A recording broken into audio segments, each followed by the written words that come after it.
आज वरुडे गावचे भरत तांबे सर आपल्या सोबत आहेत आणि सोने सांगवीमध्ये त्यांनी भारतीय जनता पार्टीमध्ये प्रवेश केलेला आहे. तर सर आपण भारतीय जनता पार्टीमध्ये प्रवेश का केला काय सांगाल? भारतीय जनता पार्टीमध्ये प्रवेश करण्याचं जे मुख्य कारण आहे की याच्यापूर्वी आपण अनेक मान्यवरांचे त्यांच्याकडनं आपण त्यांचं अनुमोदन घेतलं, हं. त्यांचे विचार आपण ऐकले.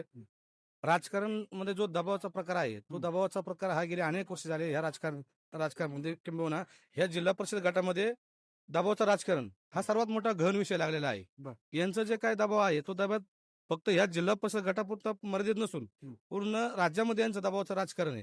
त्याचं कारण असं आहे की हे नेहमी सत्तेत असतात आणि सत्तेत असल्यामुळं काय झालं की यांच्या भागामध्ये जी काही एमआयडीसी आहे यांच्या मतदारसंघामध्ये त्या पूर्ण एमआयडीसी वरती यांनी एक हाती कब्जा केलेला आहे.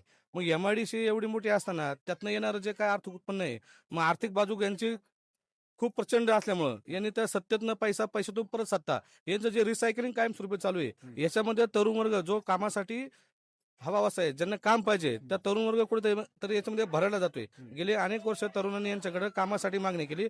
प्रत्येक वेळेस यांनी तरुणाला फक्त नाही का आशेवरतीच ठेवलं. आतापर्यंत तरुणांना यांनी फक्त नाही का काम देऊ देऊ असं सांगून आतापर्यंत यांनी अनेक राजकीय निवडणुका लढवल्या. दरम्यानच्या काळात जिल्हा परिषद असेल, पंचायत समिती असेल, बाजार समिती असेल किंवा आता गावची ग्रामपंचायत असेल, पण यांनी कधीही कोणाला काम देण्याचा प्रयत्न केला नाही. यांचं फक्त टार्गेट एवढंच की ही एमआयडीसी त्यातनं येणारा पैसा, त्या पैशातनं राजकीय सत्ता, सत्तेंद्र पुन्हा पैसा, म्हणजे यांचं जे काय राजकारण चालू आहे ते फक्त पैशापुरतं चालू आहे. विकासाचा भाग याच्यामध्ये कुठे दिसत नाहीये. विकासाच्या योजनेविषयी काय बोलायला गेलं तर त्याच्यावरती हे काही बोलत नाहीये. आणि जर आपण दबावाच्या बाबत काही बोलायला गेलं तर जो कार्यकर्ता आता आज मी या ठिकाणी बोलतोय तर उद्या लगेच मला यांचा फोन येईल की तुम्ही बाईट का दिली. म्हणजे हा जो काय दबाव आहे हा दबाव कार्यकर्त्यांना कुठेतरी बाहेर यातून व्यक्त होता आलं पाहिजे.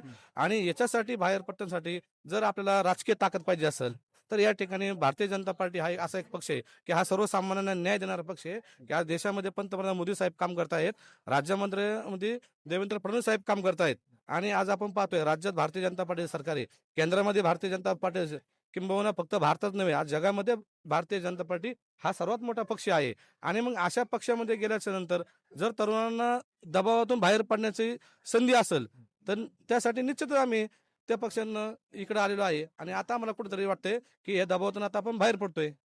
आता जिल्हा परिषद गट जो असेल रांजणगाव असेल कारेगाव असेल या जिल्हा परिषद गटामध्ये स्वातीताई ज्या आहेत पाचुनकर तर त्या आपल्या पक्षाकडनं उभ्या आहेत. काय वाटतंय तुम्हाला आता सध्या आपल्या मतदारसंघामध्ये किंवा जिल्हा परिषद गटामध्ये कशा पद्धतीचं वातावरण आहे काय सांगाल? हे स्वातीताईंना वातावरण अगदी छान आहे.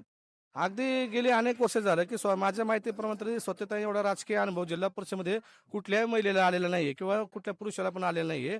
आणि जो काय जिल्हा परिषद मतदारसंघ आहे अगदी लहान मुलापासून वयोवृद्ध माणसापर्यंत स्वातीताईचं नाव प्रत्येकाच्या तोंडात आहे. किंबहुना तुम्ही जर मागच्या जर निवडणुकीमध्ये काही जर प्रचाराचं पाहिलं असेल, लोकांच्या सभा जर पाहिल्या असतील तर त्याच्यामध्ये जे स्टँडिंग विरोधक उमेदवार आहे त्यांनी सुद्धा अगदी बोलता बोलता बोललेलं आहे की चालू निवडणुकीमध्ये स्वतःला मतदान करून प्रचंड मताने त्यांना विजय करा. म्हणजे आपण जे म्हणतो ना की जे पोटामध्ये आहे ते होटावरती यायला वेळ लागत नाहीये, तर त्यांच्याही मनामध्ये तेच आहे. परंतु आता त्यांची राजकीय भूमिका वेगळी असल्यामुळे त्यांना ते बोलता येत नाही. परंतु बोलण्याच्या ओघात ते बोलून जात आहेत. त्याच्यावरनं आपल्या सर्वांना अंदाज येतोय की या ठिकाणी जे आता उमेदवार उभे आहेत, मग स्वतःताई पाचुंगर असतील, अन्यथा मनीषाताई पाचंगे असतील, सागरभाऊ देवकर असतील, हे तिन्ही उमेदवार या ठिकाणी प्रचंड बहुमताने निवडून येणार आहे.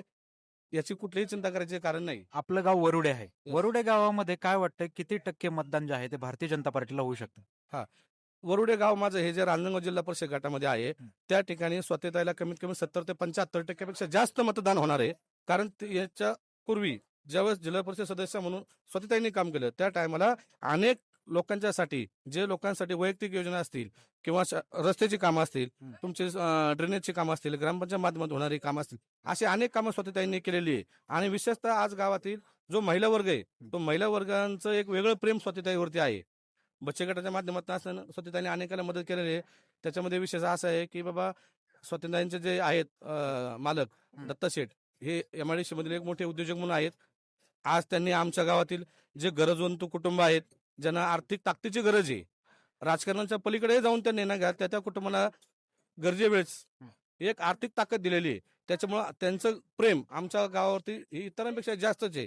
आणि आमचंही गाव दबावात आहे, ते काय वेगळे सांगण्याची गरज नाहीये. आमचं गाव प्रचंड दबावामध्येच आहे. कारण आमच्या गावात अशी दादागिरी खूप मोठ्या प्रमाणात चालू आहे. परंतु आता एक वेळ निर्णायक आलेली आहे की किती दिवस आपण यांचा दबाव सहन करणार आहे. कुठेतरी या दबावातून बाहेर पडलं पाहिजे. त्याच्यामुळे आता आमच्याही गावातील बराच मोठा जो युवक वर्ग आहे, महिला वर्ग आहे, दबावातून बाहेर पडून स्वातीताईला ते प्रचंड मताधिक्याने निवडून देणार आहे. आमच्या गावात त्यांना इतर पार्टीपेक्षा निश्चितच जास्त मताधिक्य भेटणार आहे. आणि स्वातीताईंचा असेल, मनीषाताईंचा असेल, सागरभाऊंचा असेल, त्यांचा विजय या गटामध्ये 100% ठरलेला आहे.